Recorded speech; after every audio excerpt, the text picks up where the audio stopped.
My classmate loved to put on airs, constantly pretending to be wealthy. One winter, she'd boast about playing in the snow in Australia, forgetting that the seasons are reversed in the southern and northern hemispheres. When exposed, she'd move on to expensive jewelry and sneakers, only to be caught using pictures from Taobao product reviews. She claimed to live in a grand private villa, but in reality, she resided in the city's oldest, most run-down apartment complex. Eventually, everyone grew to despise her, ostracizing her and nicknaming her the show-off princess. The school bully, Liam, and the resident hotshot, Arthur, made a bet. If Liam could win her over, he'd expose her true colors at the monthly school assembly. Initially, I wanted nothing to do with it. But one day, when I forgot my pad, she quietly slipped me one. In that moment, I thought, maybe she isn't so bad after all.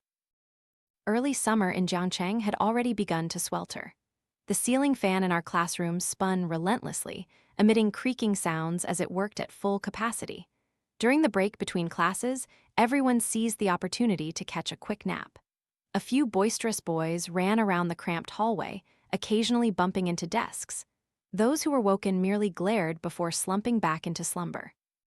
The classroom windows were wide open for ventilation, but they couldn't dispel the scent of sweat from boys who had just played basketball, mixing with the pungent aroma of snacks to create a stifling, unpleasant atmosphere.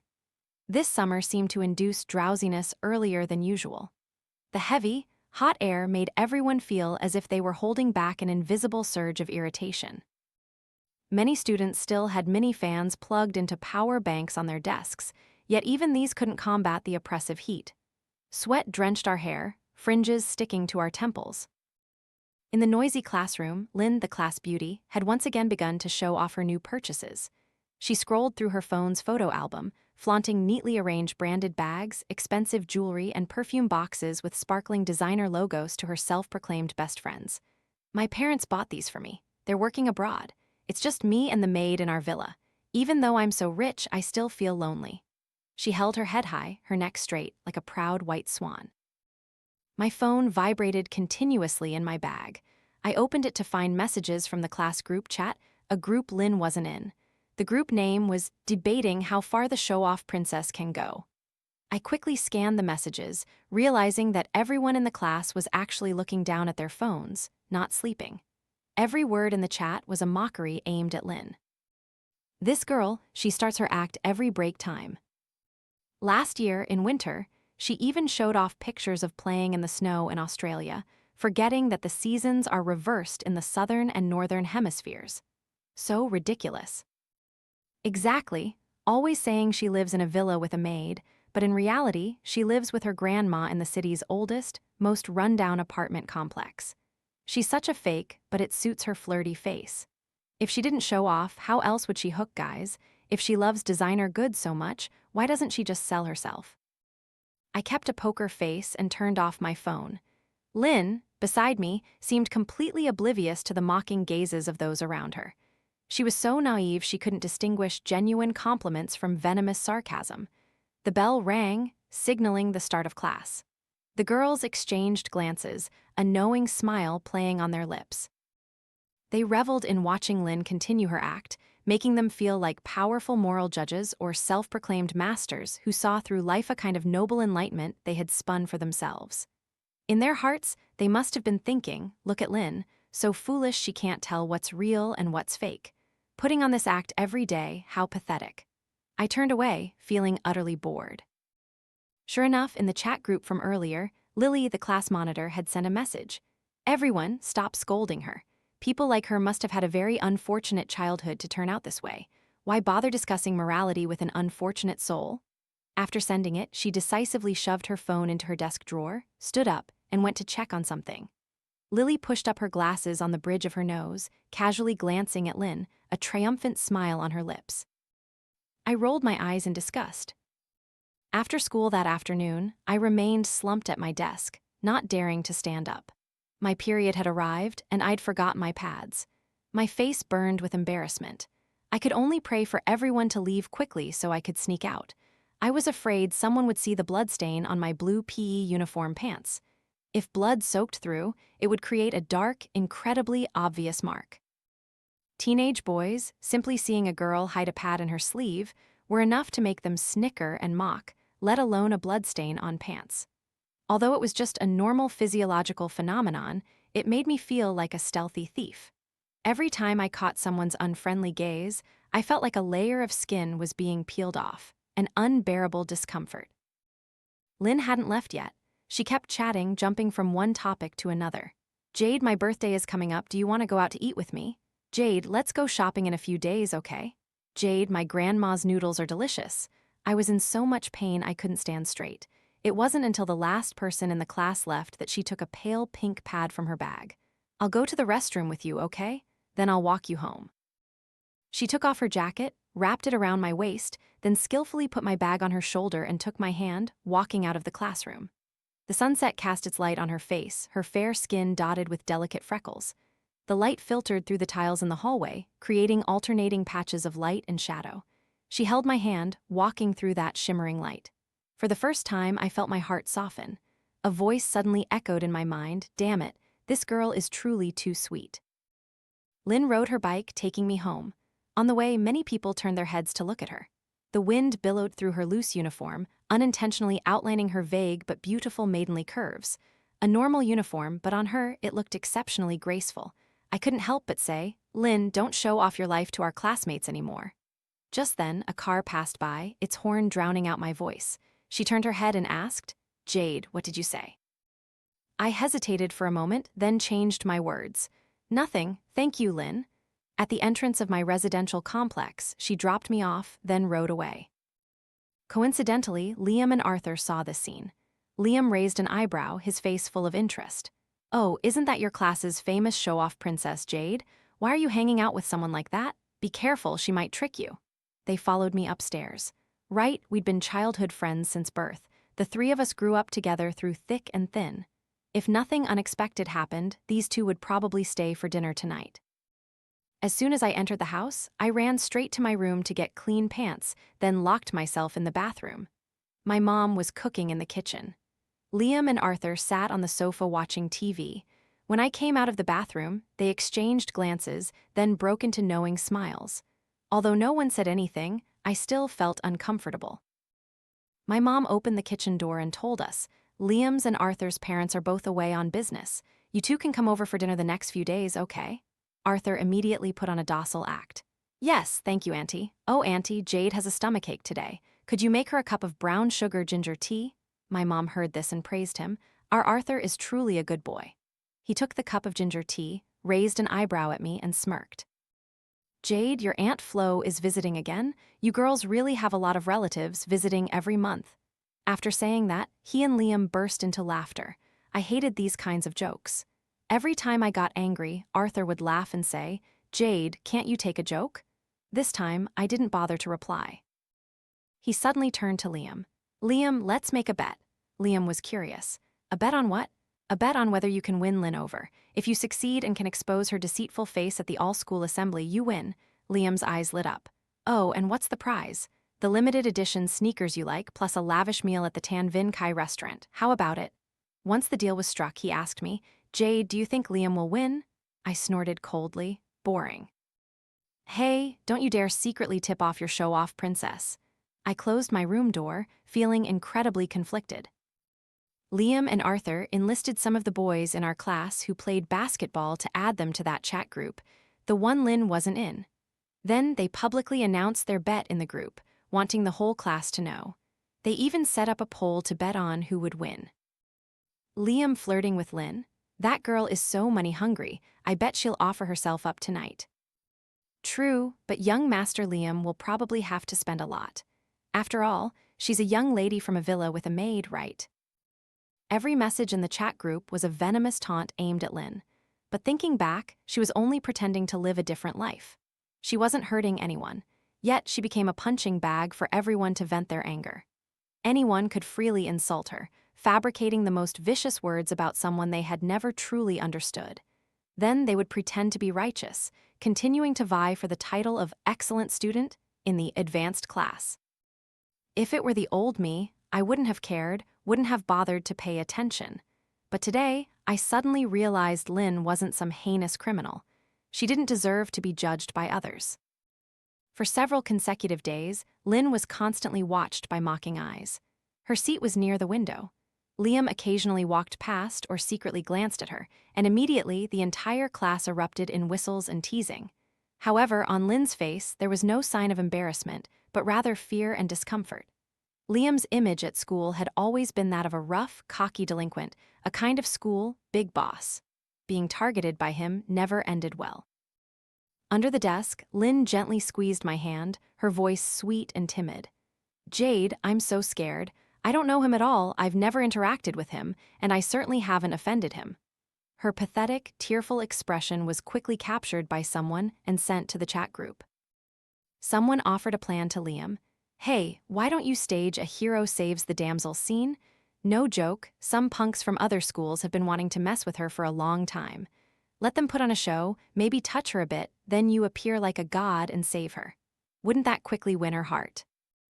I observed the people around me tapping on their phones.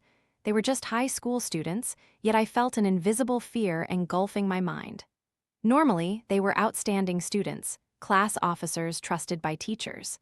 But now, in this chat group, Lynn had become a target to be crushed, laden with countless malicious accusations. Nina, the girl sitting at the desk in front, tossed a piece of paper onto my desk. On it, only one sentence was written. "Little Jade, I warned you early on. You don't need to feel sorry for that deceitful girl. If she tricks you one day, you'll pay a heavy price sooner or later." She confirmed I had read it, then offered a friendly smile before immediately turning back to her studies like a wooden puppet. She thought she was kindly reminding me, but it sent a chill down my spine. Lynn slumped onto her desk, sobbing. "I really don't know him. I'm so scared, Jade. Can you walk me home after school?" I nodded. At lunchtime in the cafeteria, the sarcastic gazes continued to follow her. Mia gently nudged me. "Hey, little Jade, you don't actually sympathize with her, do you? She loves to show off so much, just let Liam and his crew tear off her mask." I shook my head. "Mia, we have no right to judge anyone." Lynn was still surrounded by her plastic sisters. They deliberately kept bringing up Liam, praising him incessantly. Lynn's face flushed crimson. Right across the aisle, Liam sat casually enjoying his lunch. The boys teasing, the girls knowing glances, all pushed the atmosphere to its peak. Lynn lowered her head, eating her meal, her head dropping lower and lower until her face was almost glued to the bowl, her ears also red. Mia nudged my elbow. "Hey, little Jade, you're both Lynn's deskmate and Liam's childhood friend. Do you know what's going on with this?" Mia was the best student in class, always buried in competitions, never used her phone, and didn't even know when she'd been added to that chat group. I showed her my phone. After reading, she was furious. "They're too much. What did Lynn do wrong? She might be a bit vain, but she hasn't hurt anyone. Even my mom says your identity is something you create for yourself. On what grounds do they treat her like this?" I tightened my grip on my chopsticks. Amidst the hubbub, I pulled Lynn's hand and grabbed her lunch tray. "What has she done to you all? Gathering around and teasing her like this, don't you realize how ridiculous you sound, no different from pigs in a sty slurping slop? Oink oink, go back to your mothers." I pulled her to sit at the table next to me and Mia. Her eyes were red, showing clear gratitude. "Thank you, Jade." From a distance, Liam glanced at me, then raised a fist towards me. I understood his meaning. Don't meddle. After school, Lynn and I walked our bikes home together. I deliberately took a detour to walk her home, but she only wanted me to drop her off at the entrance of the villa complex. I knew her real home was in the old apartment building opposite the villa, but out of respect for her pride, I said nothing. I just silently followed her until sobbing sounds echoed from an alley. I threw my bike aside and rushed in. A few blonde-haired thugs were surrounding Lynn. They pulled at her shirt, the thin t-shirt hiked up, nearly exposing the pink underwear beneath. "What the hell are you doing?" Lynn struggled frantically like a small shrimp fighting sharks, but the boy's strength was boundless. The leader sneered, "Who are you? Better not meddle in other people's business." I wiped the sweat from my forehead, wrapped my uniform jacket around my hand, and said coldly, "She's my business. Do you know it's illegal to assault a high school student?" Hearing the words illegal, a few of them seemed hesitant, but one audacious guy yelled, "We're not old enough to be held criminally responsible. Even if we forced her, no one could do anything to us." "Are you stupid? Didn't you study law? Don't you know minors over 12 can be held criminally responsible? Check your ages." The blonde guy raised his hand to hit me. I pushed Lynn away hard, enraging him. He reached for my chest. Oh, good. One isn't enough, we can play with two at once. I tightened the uniform jacket wrapped around my hand, threw a punch straight at his face, and a spinning kick brought him down instantly. Not far away, Liam appeared. He brought his cronies, ready to finish their staged act. Seeing the cut at the corner of my mouth, he frowned. Jade, are you crazy? You knew this was all an act. Liam stared at me, his brows deeply furrowed. He glanced at Lynn but stopped mid-sentence. Lynn was crying so hard her whole body trembled. I insisted on calling the police, but she cried even harder, clutching my hand, begging, "Please don't call the police. Please, my parents aren't here. My grandma is home, I can't let her worry." Finally, Liam ordered the thugs to disappear.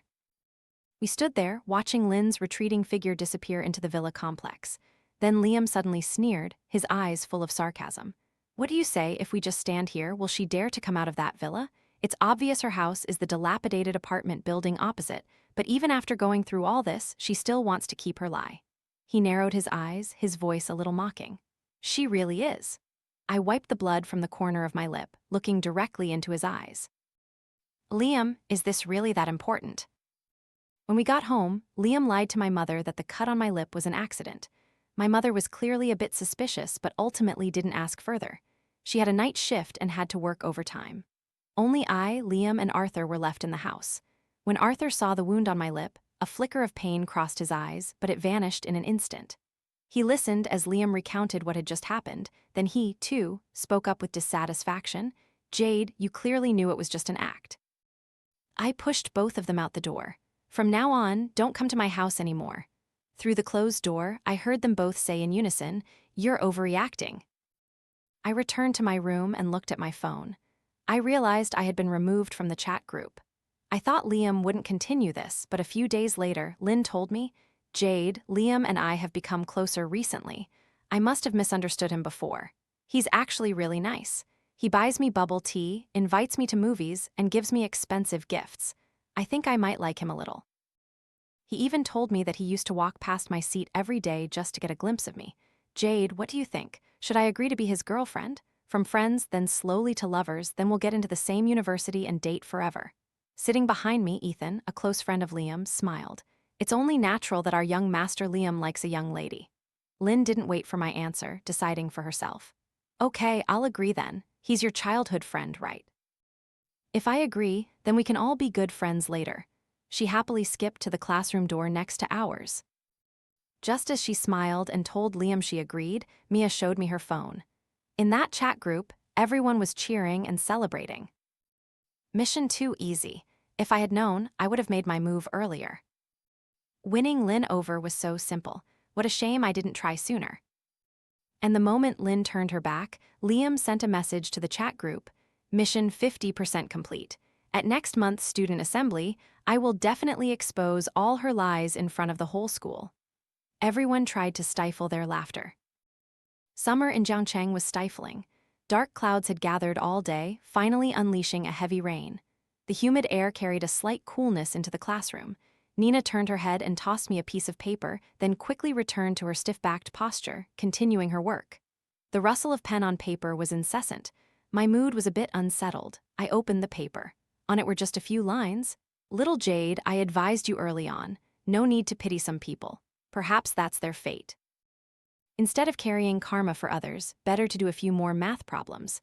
I tossed the paper into my desk drawer, accidentally hitting a small box. I took it out a strawberry yogurt. Lynn had smiled sweetly. "Surprise!" Liam said little Jade likes strawberry yogurt the most. Her eyes sparkled, reflecting the dim light in the classroom. In that moment, I felt that the people in the class were truly despicable. From the bottom of my heart, I wanted to tell her the truth. I wanted to tell her right now that they were all just waiting to mock her, that they all looked down on her. They ridiculed her showing off, laughed at the pictures she posted online, which were just stolen images from Taobao. They knew she lived in the old apartment complex but smirked when she talked about villa prices. They offered sweet words, but in reality, they were all poison. They only wanted to see her humiliated. Tell her right now that I never liked strawberry yogurt. This was just a trap by Liam to make her give me something I hated, forcing me to stand on his side. He was showing off, warning me. Those who are good at hiding malice will always find people with minor flaws to attack. They blame, they create fake trials, making those judged suffer torment. Their venomous words are like needles stuck into others, unseen by anyone, but one day they will pierce the heart. Lynn, why are you so naive? Just then, evening self-study began. Liam bought a lot of food and distributed it to the whole class. He put his hands in his pockets, put his arm around Lynn's shoulder, and said loudly, "From now on, please take good care of Lynn." Lynn smiled shyly, her cheeks flushed. When the homeroom teacher walked in, the whole class merely chuckled and teased, but no one reported them for dating early. Because they all knew this was just a play everyone was waiting for the ending of. Everyone looked forward to next month's flag-raising assembly to expose Lynn's deceit in front of the whole school, so she could never hold her head up again, making her a collective trophy. Look, we just vanquished a fraud. This would be a part of their youthful memories, and Lynn would just be a tiny footnote in those memories. She became a place for people to dump their contempt and hatred, and they called that justice. Today happened to be Friday with no evening self-study. After school, I took Lynn's hand. "Lynn, I have something to tell you." But Liam walked into the classroom. He smiled gently, reached out, and lightly stroked Lynn's hair. "Come on, I'll walk you home." Lynn turned back and smiled at me. "Today, I also have something to tell both of you." Finally, we arrived at Lynn's house. Her grandmother had prepared a table full of food. She was afraid of disturbing us, so after cooking, she went out for a walk. The apartment was less than 50 square meters, located in an old complex. She lived with her grandmother, one person per room. In the middle of the living room was a small altar with 3 framed photos. Lynn smiled softly. "These are my parents and my grandfather. When I was 3, my parents died in a big flood. My grandfather also passed away a few years ago." Saying that, she skillfully inserted 3 incense sticks into the censer. Lynn awkwardly rubbed her hands. "My grandma isn't home, so I dared to tell you this. Liam said he would treat me well. You two are my true friends. That day, little Jade saved me from those thugs. I consider you my closest friends, so I want to be honest with you." Liam bowed his head, saying nothing. Lynn continued, "Actually, I'm not from a rich family. My parents weren't wealthy business people abroad. They died when I was young. I grew up with my grandparents in this old apartment. Because I didn't have parents, I was often bullied. So I made up a story about my parents, saying they were on business trips abroad all year and wouldn't come home, just to protect myself. My grandma lives off her pension and collects recyclables to support my education. When my grandpa was alive, our family was still okay. But after he passed, the burden fell entirely on her shoulders. You might be wondering why I could enter the villa complex even though it requires a resident card. It's because the security guard knows I go there to collect bottles. If I collect a bit more, my grandma will have less trouble. The residents in the villas are also used to seeing me and sometimes even leave bottles out for me to collect. I drew up this story of being a rich young lady, but to maintain that lie, I had to create many more lies. I know it's wrong, but I just didn't want to be bullied anymore. I'm not a rich young lady living in a villa, I'm just a poor girl collecting recyclables in that villa complex." That's right. If Lynn's true circumstances were exposed in front of the class, she would still become a target of malice, only her nickname would change from the show-off princess to the trash collector girl. Liam looked up, a glimmer of pity in his eyes. Lynn's voice was a bit choked. "I consider you my close friends. Can you forgive me?" I patted her back gently. "Lynn, your lies didn't harm anyone, nor did they cause serious consequences. You don't need to apologize to us." Liam also took her hand. "No matter who you are, we'll always be together." Tears streamed down Lynn's face, then she let out a sigh of relief. "I finally got it off my chest. I feel so much lighter." That meal, I ate very well. On the way home, I asked Liam, "Do you still want to continue your game now?" He stubbornly said, "She's a liar. Little Jade, don't tell me you can't distinguish right from wrong and you're going to be friends with a liar." We looked at each other, neither saying another word. The next morning, Liam brought Lynn and Mia to my house. I wasn't surprised. To retaliate, we first needed to blindfold Liam so he would still think he held the knife. In reality, he was just a leftover piece of wood on the cutting board. If this battle were likened to an execution, no one could escape the blade of youth. I watched Liam gradually soften towards Lynn, finding him even more hypocritical. In the kitchen, as I got drinks, Liam suddenly spoke. "Little Jade, I feel like Lynn doesn't like me as much as before anymore. I'm afraid I'll lose her." I turned around, expressionless. What do you want to say? Liam leaned against the wall, his eyes hazy. I don't want to hurt her anymore. I want to treat her well, take the university entrance exam with her, go to the same university. After the exam, I'll confess to her. Then we'll be a perfect couple, right? I turned around, finding his thoughts utterly ridiculous. Lynn was completely clear-headed now. Every time she looked at Liam, she only felt disgusted. I smiled at Liam. Liam, don't forget who secretly filmed that video, who sent it to others so it ended up online. When you secretly followed her and recorded her and her grandma collecting recyclables, what were you really thinking in your heart? Liam was speechless. He sat on the sofa, his face tense, but ultimately said nothing, then left with Arthur. A prodigal son turning over a new leaf is the most disgusting phrase. The harm has been done. Why should a simple apology easily grant forgiveness? Mia and I pooled our New Year's money and treated Lynn to a delicious meal. The restaurant's rooftop offered a panoramic view of the city at night. It was the first time all three of us had been to such a fancy Western restaurant. Mia and I clumsily Googled which hand to hold the knife in. Seeing the identical search interface on our phone screens, all three of us burst into laughter. Never eaten Western food? What's the big deal? The waiter smiled and reminded us how to use the knife and fork, then seemed to reconsider. She smiled lightly. Actually, you can eat however you like. No one will judge you. Lynn finally broke into laughter, but after a moment, her eyes reddened again. Next Monday, I don't know what will happen, but I think I'm prepared. That night, the three of us lay in the same bed. Mia said, actually, I also lied once. After my parents divorced, I lied that my dad was working abroad. In reality, he had remarried and had a new family. I wanted to rationalize my dad's existence in my life, so I created a perfect image of him, a highly educated, successful father. That way, my friends wouldn't say I was a child without a father, wouldn't look down on me. Mia's eyes welled up. The night wind drifted through the window, the cicadas of summer resonated, and the bright moonlight cast faint light trails on the floor. The sodas on the table were still cold. We leaned against each other, laughing and crying, peeling back the hidden wounds little by little. What bled wasn't an external wound, but the heart still thumping in our chests. We knew lying was wrong, knew vanity wasn't good, but a classroom is a microcosm of society. If you don't disguise yourself, someone will come to bully you. Adults don't understand the pain of insecurity, they can easily laugh it off and dismiss it. Those standing at the podium think that behind them are well-behaved, carefree children. Mia took Lynn's hand and said softly, Lynn, being exposed isn't something to be ashamed of. On the last Sunday before the battle, my parents gave us 3 amusement park tickets. The 3 of us screamed on the roller coaster, then laughed hysterically on the Ferris wheel. Before parting, Lynn held her grandmother's hand, walking briskly under the sunset. Mia was picked up by her mother. I stood under the twilight. Arthur was waiting for me ahead. He still seemed sullen. Little Jade, if you just beg me, I'll spare Lynn. I'll also make everyone stop isolating you and Mia. I calmly asked, why should I beg you? Arthur stammered a bit, scratching his head. Aren't you afraid of being ridiculed? Aren't you afraid everyone will know Lynn is a liar? I turned and walked away, coldly replying, Arthur, she's not afraid anymore. I'm not afraid anymore either. Fine, don't regret it.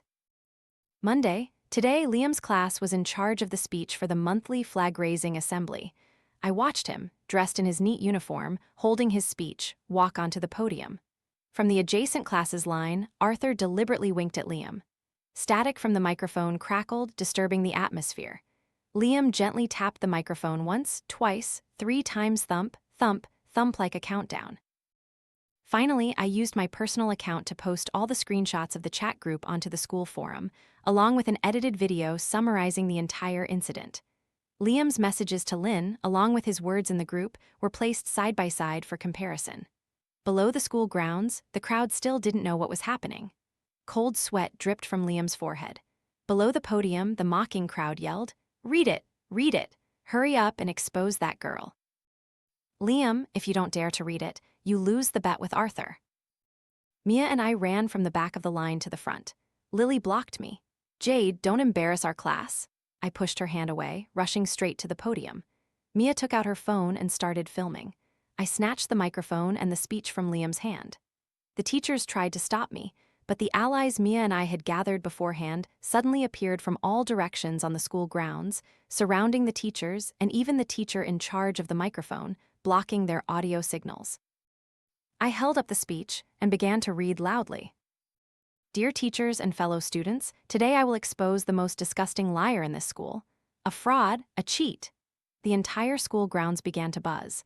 I tore the paper, threw it to the ground, and stomped on it. I am Jade. Today, I want to expose the truth about 68 students in this school who participated in bullying my friend Lynn. Simply because they couldn't accept her hiding her family circumstances, they treated her like a criminal. They created a private chat group filled with insults and humiliation. Arthur and Liam even made a bet. If Liam made Lynn like him, Arthur would give him a pair of branded shoes and a luxurious meal. I have posted all the evidence on the school forum. What they said behind her back, how they conspired to secretly film and upload a video of her collecting bottles to humiliate her, it's all there. Today is the day we fight back. A person cannot be insulted forever without resistance. I want to make one thing clear. If Lynn had revealed her true identity from the beginning, would these people have stopped bullying her? Or would they have continued to call her by even more vicious names? I also want to ask you all, do you only dare to bully people like her, or do you truly think you can administer justice fairly and impartially? Below the stage, Lynn burst into sobs.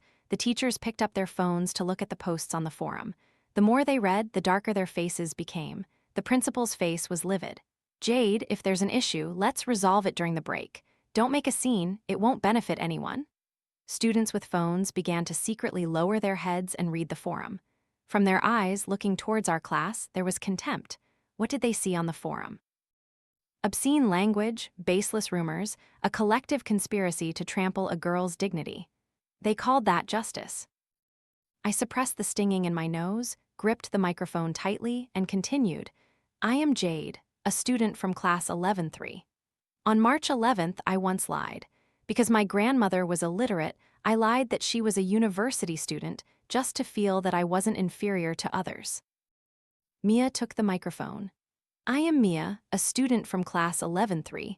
I also lied once. Because my parents divorced and my father remarried and had other children, to rationalize his existence, I fabricated a perfect father. A highly educated, high-ranking father, a father working abroad. But in reality, he had a new family. The microphone was passed on. I am Mark, a student from class 11-3. I once lied. My father is just an ordinary worker, but I used to brag that he was a company executive. I am Ryan, a student from class 11-5. I once lied. In last month's exam, I only got 78 points in math, but I told my mom I got 98 points. I am Susan, a student from class 11-1. I once lied. I've never studied piano, but I told many people I had a grade 6 certificate. I am Wendy, a student from class 11-6. I once lied. I'm not the daughter of a big supermarket owner. My family only has a small convenience store. I am Mandy, a student from class 11-7. I once lied. I'm not the daughter of a professional dancer. My mother is just an ordinary housewife. The microphone continued to be passed, and many other students also stood up to confess. Some, not even part of the original plan, actively took the microphone. The security guards waited until we finished speaking before doing their duty and chasing us off the stage. Students lined up to return to class. Mia, Lynn, and I were punished to stand outside the classroom. The blazing sun shone directly on us. Inside the teaching building, the sound of reading echoed. The morning's events seemed like a fleeting background melody. Life has over 3/10,000 of days. Today was just one of them. Mia pulled a candy from her pocket and shared one with each of us. Do you still want to transfer schools? Lynn sucked on the candy, thinking for a long time, then said, Yes, I want to get into a good university. No matter how strong I am, I don't need to endure their gazes every day. I don't need to waste my time with them anymore. This story doesn't need to end with me staying and getting entangled with them. Okay, we support you. That day, we weren't punished. The school only summoned our parents. What was surprising was that my parents and Mia's mother didn't scold us. Mia's mother said, Children, today is just another normal Monday in life. Go to school. Our homeroom teacher, Ms. Parker, seemed to be reevaluating her failure. She couldn't understand why the students she trusted, including the class monitor and other class officers, participated in such a cruel bullying game. She couldn't understand why the students she herself taught could utter such venomous words in the chat group. Go die, whore, fake, liar deserves to be cursed to death. Why could these words escape the mouths of children who were supposed to be well-behaved? The three of us walked down the hallway, returning to the classroom. Ms. Parker stood at the podium and said, "Lynn is transferring schools. Today is her last day in this class. Regarding what happened this morning, the school will strengthen psychological support for students and also tighten discipline on issues of school violence." No one dared to look up at Lynn. Some even sniffled and cried.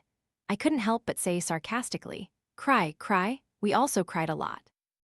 You people, every day, you secretly acted like moles, using malice to stab at her self-esteem. Did you ever think there would be a day like this? So, when your venomous words are exposed, you also feel ashamed. You also fear others knowing. Ms. Parker sighed. Go to your seats. Stop talking. The incident at Qingzhang High quickly spread to other schools. Lily, Nina, and the most aggressive bullies of Lynn were exposed by their former classmates for past acts of slandering classmates, threatening students, and isolating others. They didn't use fists or direct violence, but their harm was even more insidious. They hid their malice under an obedient facade. They turned bullying into a game. They saw isolating others as a symbol of close friendship. Every word they uttered was like poison. More and more victims came forward to talk about being isolated, bullied, and slandered. The reasons were simple and sad. Perhaps just a small lie to protect themselves, perhaps just because of excellent academic performance that made others jealous, perhaps just because of their poor background that made them despised. A classroom could be divided into many small chat groups. In each group, they would choose someone as their prey to satisfy their malice, to arouse the curiosity of others. They used the name of justice to judge others, because lying to protect oneself is wrong, because having better academic performance than them is wrong, because being from a poor family is wrong. Therefore, everyone who was isolated was at fault. Lily and Nina, exposed, cried all morning. I walked past them, deliberately speaking loudly and sarcastically to the crowd. I advise everyone to open their eyes from now on. Anyone can become a victim of a collective hunt. Lily glared, indignantly yelling, Jade, you and Mia ruined me. I took Lynn's hand and scoffed. Oh, Lily, so you know how to cry too? A lot of people hate you now, you know? Now everyone knows that a model class monitor like you is actually the most vicious. When you looked at Lynn with contempt, did you ever think that one day you yourself would be looked at that way? Good luck. Had they never lied? Of course they had. So why was only Lynn targeted? Because they knew that even if they bullied her, no one would stand up to protect her. Her grandmother was just an ordinary old woman. What could she do to fight them? Why didn't other victims dare to speak up sooner? Because the wounds they endured had deeply rooted themselves in their minds, year after year, slowly chipping away until they no longer dared to believe in themselves. Because adults always think that good students, obedient students, couldn't possibly be malicious. After school, Lynn leaned against the window. Some classmates approached her to apologize. The blind following of the crowd is sometimes a way to avoid being isolated. So some people choose to side with the majority, but apologies cannot elicit the response, "It's okay, I don't blame you. But I won't forgive you either." Liam, red-eyed, hid outside, secretly watching her. Arthur, his face gloomy, pulled me aside. He angrily snapped, "Are you crazy? We grew up together from childhood." "Why are you treating me like this?" I pushed him away hard. "Arthur, if Liam is despicable, you're even more so. You're no different from those who stab in the dark, who love to add fuel to the fire, afraid that the world won't be in chaos. As your friend, I feel disgusted." That afternoon, as the sun set, Mia, Lynn, and I rode our bikes home together. Liam suddenly rushed out and blocked Lynn's way. "Lynn, I didn't read that speech this morning. Don't ignore me. Don't transfer schools, okay? We promised to get into the same university, remember?" Lynn ignored him, pushing her bike away, treating him like a stranger. Liam grabbed the handlebars of her bike. "Lynn, trust me." Lynn smiled softly, but her eyes were cold. Just talking to you now makes me nauseous. Every word you said in that chat group, every insult, made me feel 100 times more disgusted. Do you know how terrifying it was? Liam, that's why I also lied to you these past few days. Watching you awkwardly put on an act, watching you force me to swear under the moonlight that we'd get into the same university, every second, every minute I felt disgusted. The three of us walked through the school gate. Today was truly just a normal Monday. Later, Lynn transferred to second high in the same city. Her new classmates were friendly and open-minded. She no longer had to lie about her family background. Of course, she didn't need to tell everyone the truth either. Lynn, Mia, and I promised to get into the same university in the same city. For the entire senior year, Mia was busy with the math Olympiad selection exams for early admission, while I diligently worked to improve my grades little by little. Lynn and I still studied together, still talked about our school lives. After the university entrance exam, we were finally completely liberated. She and Mia lay on my bed, munching on Pocky sticks. I suddenly said, "Liam asked me about the university you plan to apply to." Lynn frowned. "You didn't sell me out, did you? I don't want any association with him." Mia, watching a melodramatic Korean drama about a male lead chasing his ex-wife after she's moved on, ate ice cream and laughed. "Liam is also imitating the chasing the cremated wife style, huh?" Lynn made a fake vomiting gesture. "If I were his wife, that's disgusting." When it was time to register for university, Lynn came with Mia and me. Her university entrance exam scores were quite high. She had long since received her acceptance letter. When Nina and Lily saw her, both bowed their heads in shame. Once again, we walked through Kingjong High's tree-lined path. The gentle breeze blew, the soft sunlight shone. 3 acceptance letters, the same city. It would be a new beginning for us. This time, we had enough courage to be disliked, and enough courage to face the truth about our families. In this world, there is no such thing as a refreshing revenge story. Lynn didn't become the top student to slap anyone in the face. Nina, Lily, Liam, and Arthur were not punished by a guilty conscience, nor did they suddenly drop out of university due to regret. A week into university, we met up to go out. We ordered a ride-sharing car. The driver looked at us and smiled. "You look like university students. Which university are you attending?" Without blinking, I snatched Mia's student ID card. "We attend Kui University."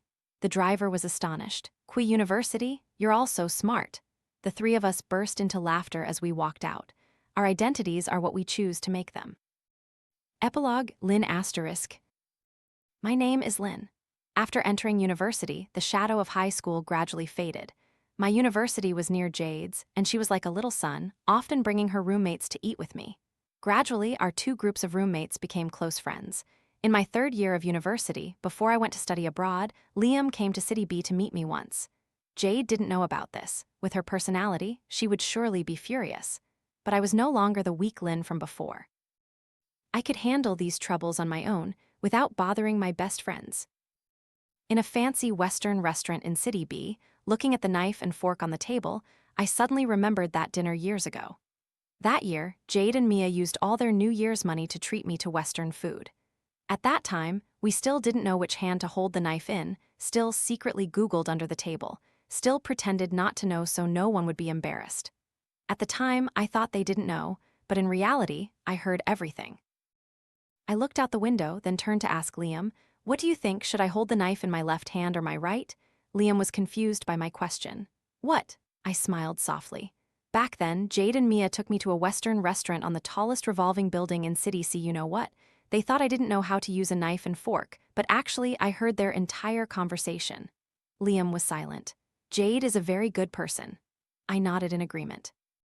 "Yes, she is very good, but what I want to say is, back then I was childish. Pride was everything.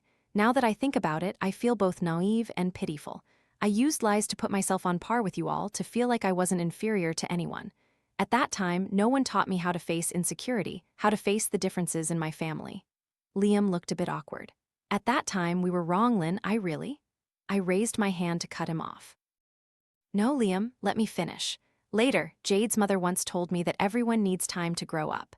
20-year-old Lynn will no longer lie like 16-year-old Lynn. 20-year-old Lynn will no longer be afraid of others talking about her family background. But 16-year-old Lynn truly didn't know how to face the fear, awkwardness, and bitterness in her heart." Liam's eyes reddened. "Lynn, I know I was wrong. Can you forgive me?" I shook my head. "Liam, the first day you played the hero and saved me, I once thought that heaven had heard my prayers and granted me a true hero. But later, I realized that the only person who can save me is myself." That meal, I ate very well. I also pulled out my wallet and paid the bill with the money I earned from tutoring and internships. Now I can take care of myself without relying on anyone. I walked out of the restaurant, opened my phone, and messaged my new sister group chat. Just found a super delicious restaurant, but it's a bit pricey. Next month, after I get my internship salary, I'll treat everyone to a meal, okay? Jade and Mia replied immediately, okay. I think Liam and I will never have any contact again. Epilogue, Liam. I always repeat the same dream. In the dream, I am a reckless, arrogant kid who doesn't know the vastness of the world. Because of a bet, I pushed a girl into the mud. Lynn was never a bad person. On the contrary, she was smart, beautiful, kind, and always ready to help others. Back then, during a student council event, Lily ran too fast and fell. It was Lynn who carried her, along with a group of friends, to the infirmary. Perhaps because she was too perfect, so perfect that it made people envious. So everyone started scrutinizing her life. Some idle boys followed her home. Some girls who were once close friends secretly betrayed her secrets. She wasn't from a rich family, nor did she live in a villa. On the contrary, she was just a poor girl living in the city's oldest, most dilapidated apartment complex. Rumors about her spread wider and wider, gradually turning into a certainty. Lynn was a liar. Everyone finally had an opportunity to criticize a perfect person, to tear off her false facade, to expose her lies in front of the crowd. Lily once told Arthur, "I just want to see how that person who always pretends to be perfect will look when her mask is peeled off." At that time, Jade and I hadn't fallen out yet. Jade directly told Lily, "Lily, when you fell during the sports festival, who did you want to carry you to the infirmary? Some male student or Arthur? Because Lynn helped you, you found it an eyesore, right? We're all girls, everyone knows what they're thinking." You pretended to be her good friend, then turned around and gossiped about her secrets everywhere. Is that right? Lily blushed and stammered. But she lied. Lying is wrong. Jade gave a cold laugh, no longer interested in continuing the conversation. Lily left, and Arthur burst into laughter. Lily and I were quite close. We often texted back and forth. Roughly speaking, she had a bit of a crush on me. That day at the sports festival, I was also right at the finish line. She probably wanted me to help her up and take her to the infirmary. Arthur's eyes never left Jade. I didn't ask anything further. I only saw Lynn sitting by the window, her face as red as an apple. So when Arthur proposed the bet, I immediately agreed. This way, I could rationalize my actions. This way, I could approach Lynn without others being suspicious. I admit that I had already taken a bit of an interest in her, the girl who lived under the scorn and contempt of others. But I didn't expect that Lynn would very quickly tell Jade and me the truth.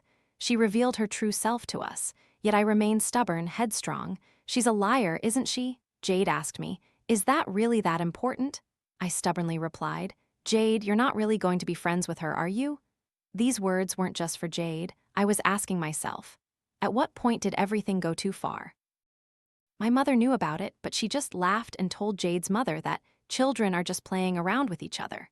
But Jade's mother said, "This isn't a game, this is psychological murder targeting a girl." My mother wasn't very concerned, still thinking that Jade's mother wouldn't sever ties with her over a strange little girl. After all, they had been friends for many years. But Jade's mother clearly stated her position. My mother only sighed, saying, "Is it really necessary?" Yes, was it necessary? After that, Lynn's attitude towards me gradually changed. I started to panic, gradually feeling anxious. That morning, I held the speech, standing on the stage. I didn't want to read it anymore. I wanted to apologize to her. But Jade rushed up and snatched the microphone from my hand. Without any fear, she bravely exposed the truth. She condemned everyone who had participated in this malicious prank.